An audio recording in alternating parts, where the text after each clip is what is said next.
I would like to talk a little bit about the parallel between the emotional journey and the physical discomfort. I know you told that story about the lady who had arthritis and was in permanent pain. Not permanent, but chronic. It was happening a lot.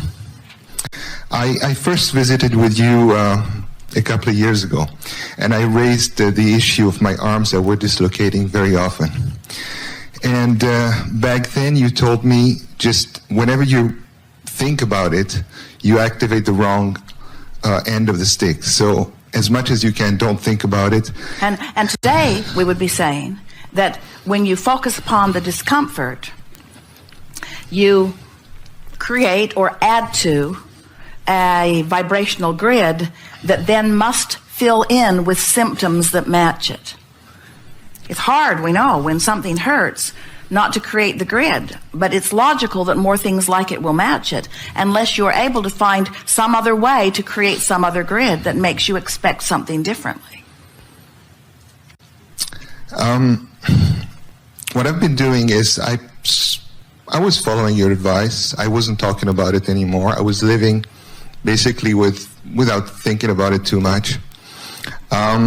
Lately, about 3 weeks ago, all hell broke loose for me.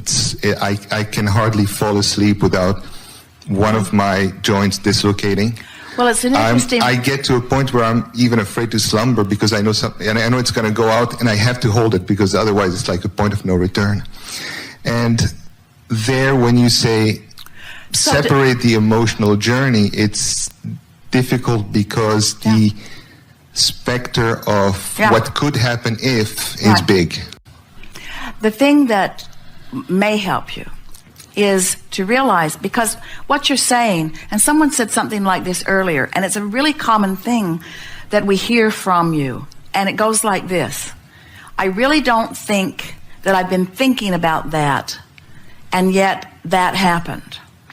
And that's why we're talking about this emotional grid, because you might not be thinking about the specifics of it, but there is an emotion that is active within you that is probably being set into motion by other things that are happening that this just happens to be a vibrational match to also.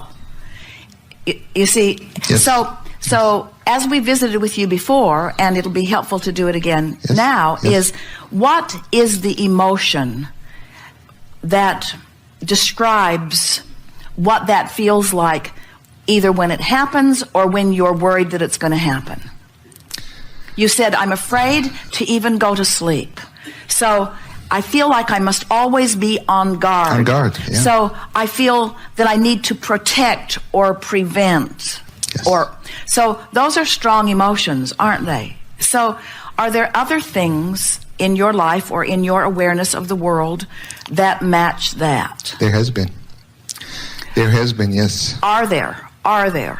Not have there been, but are there? Are there active things that come up? Do you feel protective or guarded or fearful or pensive? The reason I say there has been is that right now it's the physical thing that's taken most of my attention, obviously. Yes, but see, what happens is once the grid fills in, of course, isn't that the way it is? So I had this grid, unaware. I was unaware of the grid because I was just behaving like normal people. I was thinking this about that and this about that and this about this, and I created a vibrational grid and didn't even know I did until it filled in with a physical manifestation that I didn't like. Now I'm aware, but I can't even think about my grid, Abraham, because I've got this manifestation. And we say, well, that's the reaction, that's the observing and reacting and observing and reacting, but you can create a different emotional grid. You can and must, if you want it to fill in with different things. And have been that's the most important yeah. question ever. How can I be living something? How can I be living something that has my almost complete awareness and create a different grid? Yeah. And we acknowledge it's not an easy thing, but it is the work. It is the work. And I'm trying to spend as much time as possible doing it, feeling good, going general. And my question is, can you stay general and when you can and reverse the tendency? Yes. In fact, that's a powerful way to do it. And let us tell you why and how. The reason that you can stay general is because the source within you speaks to you in vibration. And vibration could best be described through emotion. Now just rest with that for a minute, because this is really a leading edge place, and we want you to feel that. So Source, who is intricately aware of you, is offering to you vibration, not words, but vibration, that you would define or translate through emotion. So if you could feel what Source feels about you, you wouldn't be offering a lot of words about it. You'd just be feeling a feeling about it, mostly. In other words, that's what Esther's noticed with Jerry. He was never particularly chatty. She realizes now she was the chatty one. And he was just a kind responder to her chattery. But what she felt from him was a loving presence, and still does. And that's what Source is always offering, is this. And so that's what you want to reach for. And as you discover that general feeling that you're not trying to translate into words, it's a feeling, what will happen is insecurity will be replaced with security, unworthiness will be replaced with a feeling of worthiness, fear will be replaced with a feeling of well-being.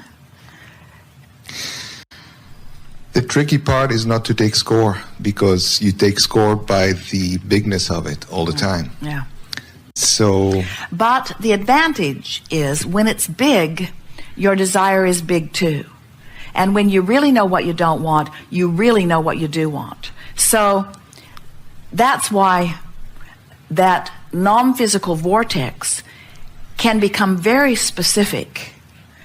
The thing that's interesting about this, we started to say tricky because you used the word, but tricky implies hard to do. And while it does take focus, it's not that hard to do once you understand the process. So here we'll speak it to you very clearly. As the specifics of unwanted happen, specifics of wanted happen in the grid. So you say, what was your question? How did you word it?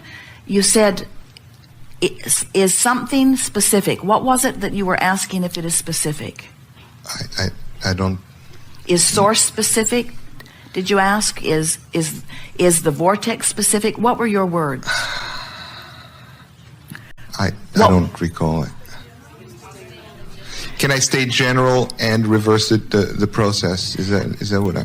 So can I stay general and get what I want? And we say, yes, because Source is general. Now, what we mean by that, there is contrast everywhere. But your ability from where you stand in your physical shoes to acknowledge contrast in Source, you just can't do it, because the vibrational frequency is so consistent that from your physical format, you would not be able to discern any difference in that vibration. So rather than say that the Source energy, that you could stay general, let's say instead that you can find a way to resonate in the vibration of that which is Source. And in doing so, you will not feel inclined to define it in specific ways. It's sort of like, often, even though we really follow Esther's chatty nature, in the sense that she will find endless words to express what she knows we know and what she knows we mean. When you leave this gathering, what happened to you here was more about the vibration we offered than the words you heard. And that vibration that we're offering is general, while the words that Esther is translating are more and more and more and more and more specific. So you're on the right track here, because what you're realizing is you may be trying too hard. And that's the reason that we're wanting to help all of you to pull back from the specifics and get more general about everything. It really is the reason that we're talking about the grid. So tell us about your physical body. Yes. In emotional, vibrational grid terms that feel good. That feel good. Okay.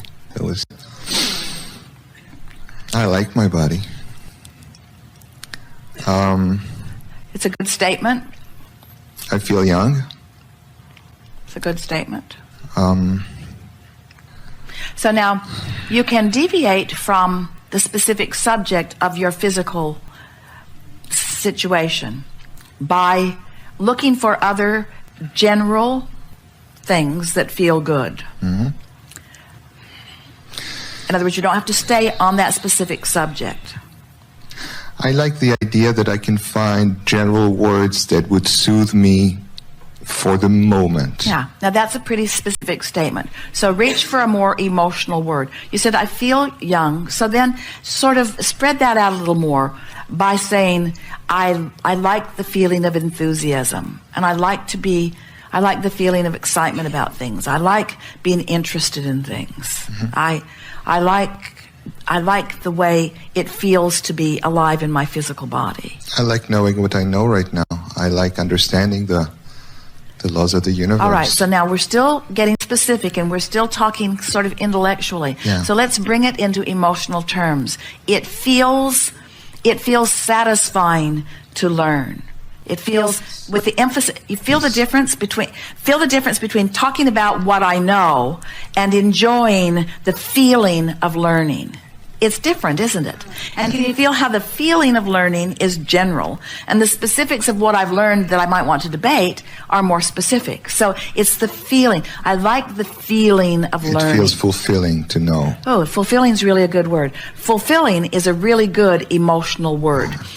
And it's really descriptive, because fulfilling means I'm full of how I really feel.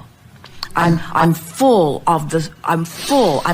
in alignment with Source. Fulfilling is the best word you've said lately. Or maybe ever. Really, really, really a good word for I you. can't go any better than that. But you can enhance it more by dancing all around it with other words like that. It feels good to feel good. It feels full of life. I like to feel alert. In other words, I like the feeling of clarity. I like the feeling of interest. I like the feeling of movement. I like the feeling of movement. I like the feeling of the power of the universe. I like the feeling of being in the focal point of good things coming. I like the feeling of power. I like the feeling of empowerment. I like the feeling of love. I so enjoy loving. See what we're getting at? Yes. Now, to many, they would say, oh, well, went to this seminar. The guy had a really specific question, and Abraham just did the same old thing that works every single time when you apply it. It does resonate very much with me, because I actually do spend some time doing general statements like feeling peace and serenity and knowingness. I like the word. Good words. The word knowingness that things are well resonates well with me. So, do you know how knowingness becomes irrefutable evidence?